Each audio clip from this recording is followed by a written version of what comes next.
Internet ব্যবহার করে ছবি, ডকুমেন্ট কিংবা যে কোনো ধরনের দলিলপত্র বলেন, এগুলো বর্তমানে আমরা যেভাবে খুব সহজেই পাঠাই এক জায়গা থেকে আরেক জায়গায়।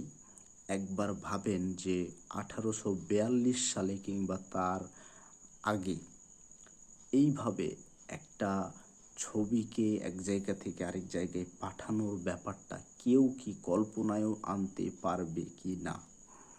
কিন্তু হ্যাঁ, সেই সময়ে 1842 সালেই আলেকজান্ডার বেইন নামের একজন প্রথম যেই প্রযুক্তিটা আবিষ্কার করেন সেটা হচ্ছে ফ্যাক্স।